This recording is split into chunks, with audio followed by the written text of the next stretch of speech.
JasonTheWeen one. JasonTheWeen isn't one person. Hey, but before I watch, bro, I gotta use the restroom, bro. I gotta use the restroom. At least, not in the way you think. Everything Jason does plays into a bigger performance, a career built on turning himself into different characters online. Sometimes he's a cringy TikToker, others he's an IRL streamer or a musical artist. It feels like every few months, he's onto an entirely new thing. And yet, every time he changes character, it's weird. But what if I told you none of it happened by accident? The cringe, the characters... With Maru? I can ask Maru. All of it was a part of a plan. And I'll ask it Maru. was never about the views or fame. Jason was chasing something else. I gotta be successful quick so that he can live a happier life, and I've never told him that. For JasonTheWeen, the American dream smelled a lot like acetone. It was the life his parents, immigrants from Vietnam, painstakingly built inside a small nail salon in Fort Worth, Texas. Jason spent plenty of afternoons there, doing homework on the counter with the buzz of nail drills in the background. He was a quiet kid, the kind that got straight A's, won spelling bees, and never really caused any trouble. From elementary school through high school, he mostly flew under the radar. But he couldn't ignore what he saw at home. His parents were older than everyone else's. They never took a day off, and every dollar they earned came from hunching over a manicure table. Somewhere along the way, he made himself a promise. Retire them. Get mom and dad out of that salon for good. The only problem was he was 15. No license, no job, no way to make real money. Then 2019 rolled around, and a new kind of gold rush showed up on his phone. It started when a company called ByteDance bought this massive but relatively dead app called Musical.ly. They gutted it, rebranded it, and TikTok was released. The app as a whole worked differently than any other social platform. Videos were meant to be short, less than a minute in length, and instead of you, the user, choosing who to follow and what kind of content to see, the algorithm really chooses for you. Within a year of the release, TikTok hit the top of the download charts like a nuke. In the blink of an eye, you had kids like Charli D'Amelio going from filming TikTok. Bro, what the happened to the D'Amelios, bro? Dances in her bedroom with 0 followers to just a few months later moving to LA. I missed the Arcade Ed duo. Commercials, signing multi-million-dollar deals with Dunkin', Hollister, and Morphe Cosmetics. And Jason thought, well, okay, why not me? I'll DM the But here's the thing. Social media algorithms feed on flair. They boost the stuff that grabs your attention, creates urgency, stirs FOMO. And honestly, Jason didn't have that kind of personality. There wasn't much about him that really created conversations. So what does he do? Well, he became someone else. Now, this kind of seems a lot more like an Internet 101 video than a JasonTheWeen documentary at this point. But pay attention because this all ties in here in a minute. You see, those cringy, over-the-top personalities online aren't anything new. Actually, it goes all the way back to 2009, to iCarly. Hey, it's Fred! I'm gonna be on iCarly! Fred is really one of the OGs of this. It's this annoying, polarizing, eccentric character, which love it or hate it, it stops your scroll. For whatever reason, it makes people comment, share, and talk about it. And we've seen this same strategy a million times since Fred. From Neon to iShowSpeed, it's a tried and true way to rack up some views on social media. And Jason weaponized this, creating some of the most hard to watch nails on a chalkboard type videos. Mommy, I need milk, Mommy! It didn't really take too long before these TikToks were pulling in millions of views, and Jason was growing an actual audience. And with a few viral videos and a snowballing fan base came sponsors. Plant-based nuggets. For about a year or so, Jason kept up with this, creating cringy videos, trolling online, and for a while it was great, but then two problems hit. First, his TikTok accounts kept getting banned. No warnings, no appeals. One day he'd have hundreds of thousands of followers, the next, gone. Deleted like they never existed. TikTok, what's going on? Second, even with the views, the money just wasn't there. TikTok was still too new. Brands weren't shelling out fat checks for sponsored posts yet. So after graduating high school, in that summer limbo before college started, Jason made a decision. If he wanted real money, like retire your parents' money, he had to pivot to a new platform, Twitch. Now, growing on Twitch, that's a different beast. It's not like TikTok where one lucky post can shoot you into the algorithmic stratosphere. Twitch is slow, brutal, and unforgiving. And in my opinion, it's probably the hardest platform to build an audience on, which is exactly why Jason had to get strategic. He'd been casually streaming since he was 14. Nothing serious, just testing out the waters, but in August of 2022, he made the call, fully committing his sights on streaming. And in his very first month, he averaged 71 viewers per stream. For Twitch, that's an incredibly promising start. But here's where Jason's strategy kicks in. You see, Jason had an audience on TikTok, 1 million followers to be exact, and he began the slow and steady process of converting those followers from TikTok to Twitch. Over the next month, he would stream Valorant gameplay, but instead of keeping it one-dimensional, he got a bit creative.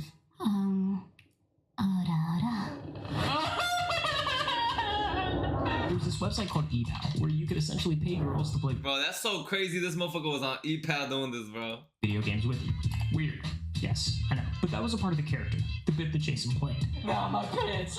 My pants! He brought the same TikTok persona into these streams, awkward and always towing the line between cringe and comedy. He would try to rizz the girls up mid-game, leading to some of the most painfully uncomfortable moments imaginable. But that was the point. Jason wasn't just streaming to entertain live viewers, he was streaming for clips. After each stream, he'd post dozens of these videos to TikTok, and the views continued to snowball. Then the next time he'd start up a stream, he'd also go live on TikTok for the first hour or so. Then end the TikTok live and tell his followers if they wanted to keep watching to come over to Twitch. The brilliance of this two-step approach paid off, because by October of that same year, he was averaging over 1,000 viewers per stream and had nearly 25,000 followers on Twitch. From there, Jason only hit the gas. He began collaborating with bigger streamers like Prod, Sneeko, and Shanks. He began evolving his content to audiences broader than Valorant. He started hosting e-dates and added in IRL segments. But as 2022 came to an end and 2023 wrapped the corner, an entirely new shift to Jason's online presence came into the picture. Every time I talk to you, my mind goes blank because you're just so beautiful, and I'm just like, I can't really think straight, you know what I mean? Jason first met Eugen during what should have been just another e-dating stream. Something about her was different. The flirting and chemistry came naturally, and before long, their on-screen chemistry carried over into real life. They began dating, and for Jason, this was his first genuine relationship, and soon his audience was just invested in them as they were in him. These days, broadcasting your relationship online is almost like a growth hack, another way to hook viewers. But for Jason, it didn't work that way, because over the next year, his viewership actually became stagnant, hardly growing over the course of a year. So why am I mentioning this? Well, because in those moments with Eugen, at times the mask began to slip. Maybe he was just comfortable in the relationship, or was finally starting to feel comfortable in front of a camera, but viewers were beginning to see the more genuine side of Jason, especially during the breakup. Over time, having their relationship play out in front of thousands started to weigh on them. Jason's content still revolved around flirting with e-girls, and for Eugen, that was hard to ignore. Eventually, both decided to step away from the relationship, marking the end of a chapter that quietly reshaped how Jason came across to his audience. It's funny how life works, how sometimes what feels like a new low can be the exact moment you're on the brink of something higher. Over the next few months, Jason took every successful element from his streams and dialed it up to the max. He brought his Discord e-dates into the real world, traveling from state to state to host in-person dates with different girls. Sa, Selena, and Alyssa all became recurring personalities, and fans were quick to dub this era of content the Bop Arc. During this period, Jason... Yo, that's so crazy. This I had an arc called the Bop Arc. Oh my days, that is so crazy. His channel exploded in popularity. Just a month after his breakup, his average viewership nearly doubled, soaring from 2,700 to 5,300 viewers in what felt like a blink of an eye. And the growth didn't... You know how crazy that is, bro? That you have a chapter in your actual life. This is a real human being. He had a chapter called the Bop Arc. That's so crazy, bro. This is a documentary saying this. Up there, stream after stream, the numbers kept climbing. While attending college full-time, he was streaming an average of 160 hours a month, pushing his momentum farther than ever before.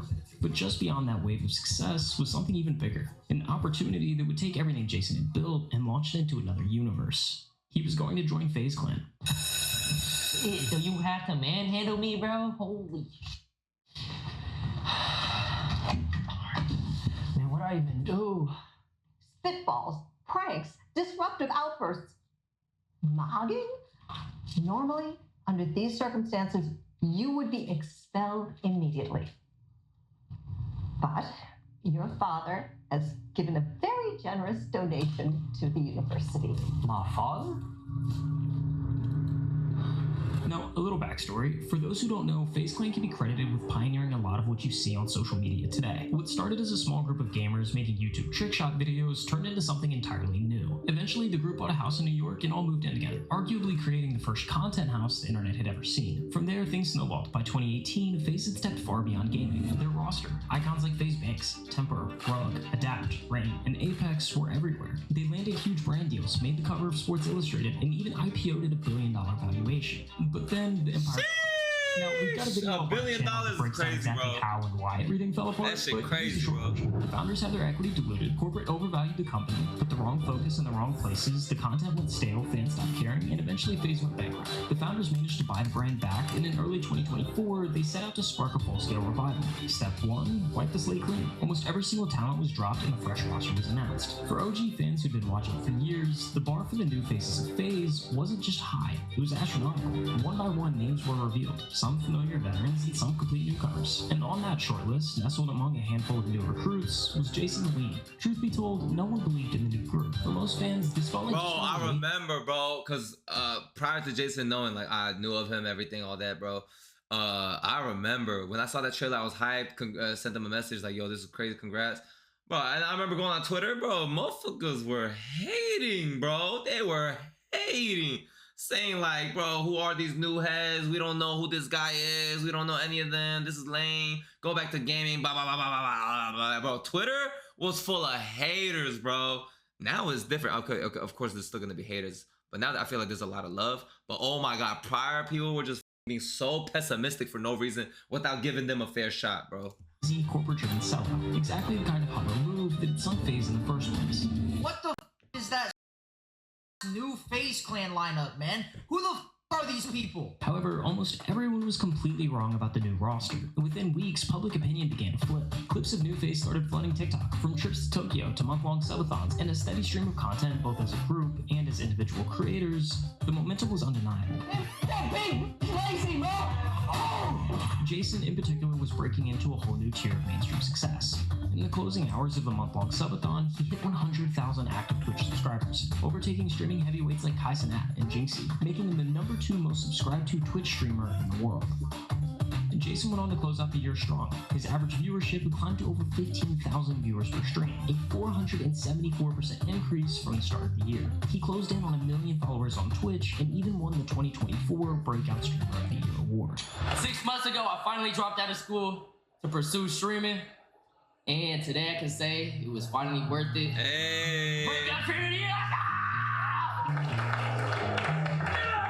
Up to this point, a lot of Jason's success had been built around the persona I've been talking about. The guy who will pull the most over-the-top stunts to rizz up girls, purely to send his chat into chaos. But there's a risk in leaning too heavily on one gimmick to keep people entertained. Take Fred, for example. At first, the high-pitched, squeaky voice and hyper-edited ADHD-style videos were hilarious. People couldn't get enough, and it shot him into the spotlight. But over time, the bits started to feel repetitive, predictable, and eventually his audience moved on.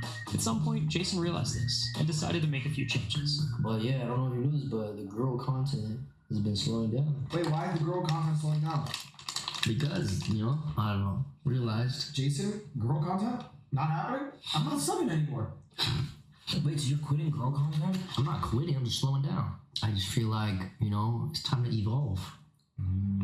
Heading into 2025, Jason started taking off the mask. Instead of chasing whatever performance would go viral or playing solely to what the chat demanded, he began building streams around what he genuinely wanted to do. The exaggerated persona took a backseat, and his natural self started to come through on stream. Who's your favorite Asian YouTuber? Just say it, bro.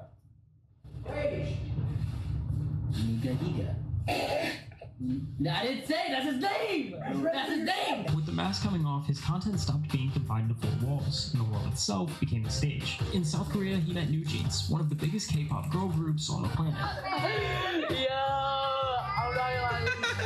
From there, he took his journey to England, where things truly snowballed. Within days of landing, Jason was filming with some of the UK's biggest creators, Angry Ginge, Deji, and George Clarkey, before stepping in front of a camera for a Sidemen 20v1 video. Wingardium Pregnoto! You feel that? For any creator, being featured in a Sidemen video is a huge milestone. But the momentum didn't stop there. Just before the shoot, news had broken that he'd joined the cast of Inside, a Netflix reality series created by the Sidemen themselves. And then came the moment that would put him in front of one of the largest audiences of his career, the Sidemen charity match. All 90,000 seats at Wembley sold out. Bro, 90,000 is insane. Holy the roster included shit. titans like Mr. Beast, Logan Paul, iShowSpeed, and Kai Cenat. And for the first time, Jason wasn't the weird kid trying to make a name for himself on social media. He was one of them. He was now a part of the club he once watched from the outside. He had the numbers, the collaborations, Wembley Stadium crowds, Netflix crowds, his name alongside the biggest creators on the planet. But none of that was the finish line, because long before the Twitch records, FaZe Clan, and charity matches, this all started in a small Texas suburb, with a quiet kid who promised himself one thing: retire mom and dad. My dad sacrificed a lot, my mom sacrificed a lot. Cause I think my dad was always telling me that if he stayed in Vietnam, he could have been like super rich because he had like businesses out there. But he moved there because, you know, he wanted to start a family with my mom and with me. So he kind of put everything onto me. And sometimes I would feel like I need to be successful due to, all my parents' sacrifices. You see, success and sacrifices are like two faces on the same coin, inseparable, each defining the other. One side shapes you into someone capable of winning, while the other validates every hard choice you've made to get there. Think of just about any successful person, not the rare one-hit wonder, but the ones who've truly built something lasting. All of them have paid a steep price, a big chunk of their life traded away in exchange for a shot at the position they're in today. For Jason, sacrifice has worn many faces over the years, and since middle school, it's often come in the form of relationships. Honestly, in middle school, they used to call me Chino because I was surrounded by a lot of Mexicans. Okay. So it's not a lot of Asians in my school, so I'd have to, I guess adapt or learn new cultures. So that was also a struggle. Like sometimes I would be scared to speak Vietnamese on the phone because some kids, I knew they would make fun of me, things like that. But in middle school, I'd be like self-conscious. Yeah. And I'd sometimes want to be like, I guess not want to be a different race, but dress. I'd dress a certain way. I'd do my hair a certain way. Things like that. And you mentioned that your dad had left behind a lot of stuff to come here. Were you born there or born here? Born here. And you mentioned that there was some amount of pressure that you were feeling. Yeah. So I'm getting the sense of you of the clock is kind of ticking. Mm-hmm. I'm also getting the sense that your parents sacrificed and you're an only child. So it's kind of you get one shot, right? And so kind of it has to count. Everything's on your shoulders. Yeah. So when you tell your parents, let's say I'm gonna pretend to be you for a second, okay? Let's do a little bit of role play. You okay with that? Hey, mom, dad, I'm concerned that y'all are getting a little bit older and I'd love to spend more time with y'all before, it kind of gets too late. I know that y'all made a lot of sacrifices for me and I'm grateful for that. I feel grateful and indebted to you, and you guys have done so much for me, and I want to give that back, and I'm afraid that I'm running out of time to be able to give that back. So I feel this immense pressure to be really successful today, because I don't have a whole lot of time to tell you how grateful I am. Yeah, I'm pretending to be my dad. Yeah, what's it like to hear that, first of all? I feel really emotional. Feel damn, I should tell him that. I want him to know that this is why I'm doing this. Since blowing up over the past couple of years, he kept that promise in motion. He's bought his parents new cars, surprised them with $10,000, and is now on the path to fully retiring them. For Jason, making content is about giving back to the people who've been in his corner since the start, not personal success or to stroke his own ego. Last year, he became Twitch's #1 most subscribed Asian creator, but instead of keeping the spotlight all to himself, he used his platform to highlight other Asian creators and musicians. Ever since JasonTheWeen has taken his next level, he's putting a lot of Asian people on for real. In doing so, he's become more than just a streamer. He's become someone Asian kids growing up in America can look up to. Someone who proved you can be yourself and still win. And he's done it without bending to the old pressure to fit in. The very things he once tried to hide are now the things he stands out for. Jason's only 21, but his story's already proof enough. In the end, every sacrifice, every late night, every hard choice was worth it. Okay, that was a really good documentary overall, man. Nah, bro. Congrats to him on all his success and stuff, man. That's well deserved, bro. Yeah, that's fire, man. This was a well done, well edited documentary, bro. Holy bro. Hello, Hajar. Hajar, I saw the 2 edits you made. I took a look at it. Yup. As in due time, bro. In due time. Yeah, that's why when the Funk Bro said what they said, I was like, bro, they don't even know what they're talking about. I mean, that's in the past. But at the time when they did say what they say, it made no sense. Alright? Yeah. That was really good. Golf Cart is goated. Yeah, no, that was really good. I saw Speed is doing a whole America world tour, bro. He's doing